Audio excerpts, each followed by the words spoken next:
Hey guys, Mike West, 66, Rancho, Cucamonga. All Access presents As You Were. Guys, tonight you're gonna see them in individual interviews, in a concert setting like no other. Guys, stay tuned.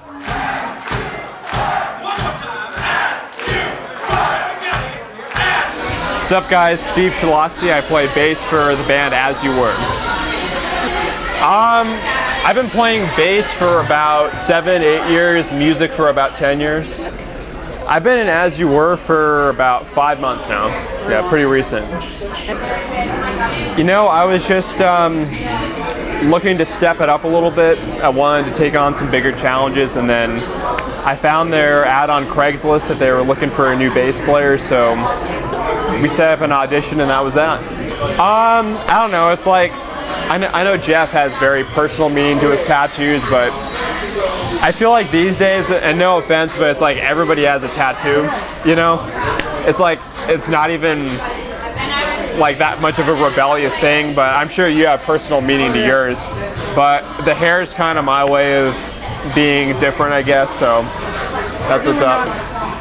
I think it's just being part of a very dynamic sound, a band of guys that really click well personally and musically, and I think we've got our finger on the pulse of what's going on today and just try to connect with music fans who are out there willing to listen.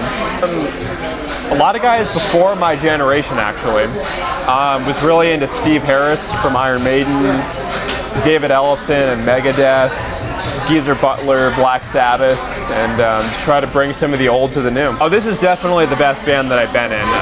I've been in a lot of good bands, but this one really has a formula of commercial appeal to go along with the heavy hard rock edge to it. I feel a definite close connection whether I'm on stage or meeting people after a show. I feel like they really tend to appreciate the hard work that we put into it, and they connect with us very personally. It's a privilege to have that experience. How was the writing process? It's a very organic process, a collaborative effort. It's always interesting to see what comes out of a session. You never know. Sometimes one of us is just warming up, and then a part ends up being the basis of a song, and then everyone starts adding on to it. And it's really cool for me too, being a new member, contributing already on this upcoming album. So it's yeah, interesting process. Yeah, well, you know, I love to write music, and it was really cool for me to immediately be a part of that, for sure. I would say Avenged Sevenfold, because not only are they one of the biggest bands today, but I think all of us really look up to them. There's some similarities in our sounds. I think, I know I personally, I draw a lot of inspiration from the guys in Avenged Sevenfold, and I'm sure our band does too. There's so many that we love to, but I mean, I think that's the one.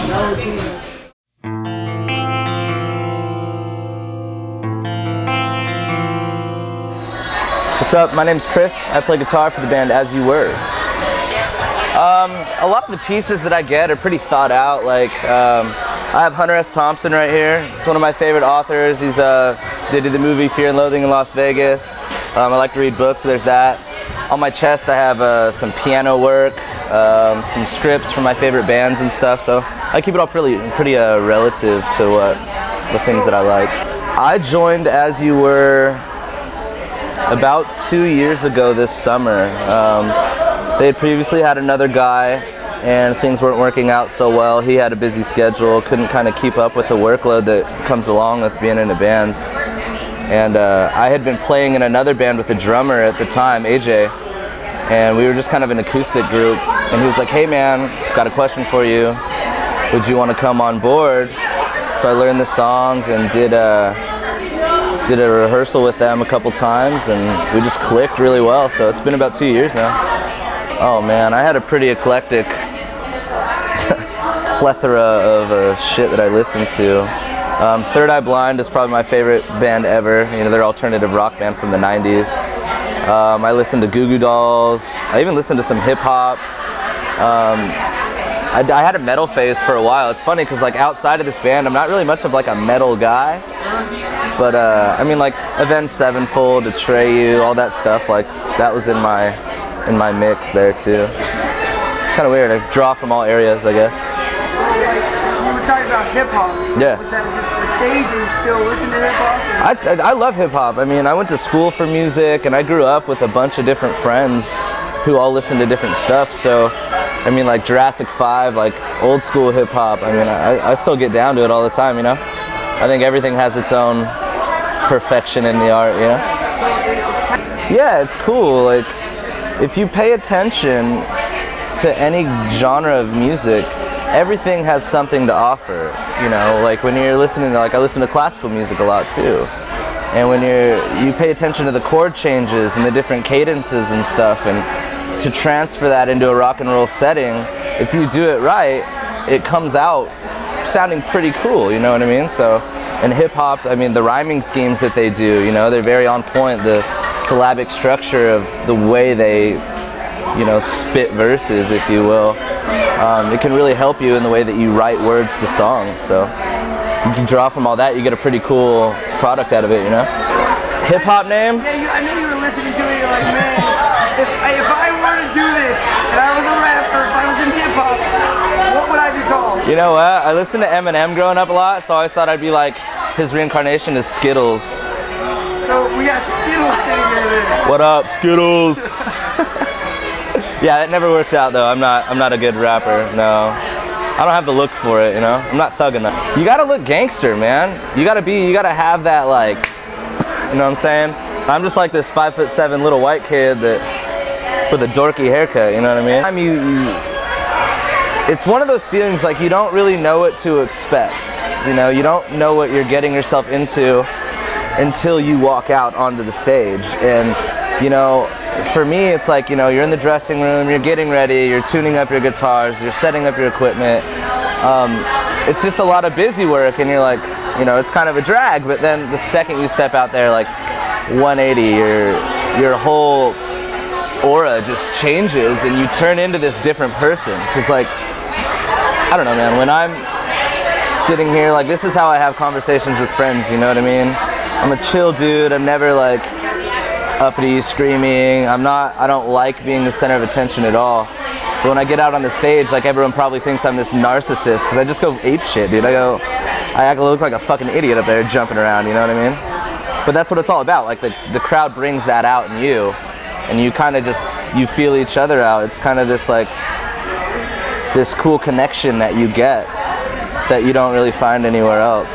I mean, like, being in there and looking up at my favorite bands, like, I just sit there and I stare at them, I watch what's going on, I, you know, see how they operate, and I kind of, like, take notes. And when I go up there, it's a whole different ballgame, you know? That's when I turn into this just maniac out-of-body experience, don't know what I'm doing until someone shows me pictures afterwards, and then I'm like, man, I look like a jackass up there. Experiences with small stages, because, I mean, with as much energy as we like to have, trying to pack that in to an area that's like, I don't know, what, 15 by 15 or something? Exactly. We're gonna be hitting each other in the face, like, we're gonna be spitting everywhere, all over each other. Like, yeah, I mean, like, it's part of the game, right? I'd like to do something crazy and, like, play with, I don't want to speak out of turn, I don't know, Kesha. Something that just doesn't work at all.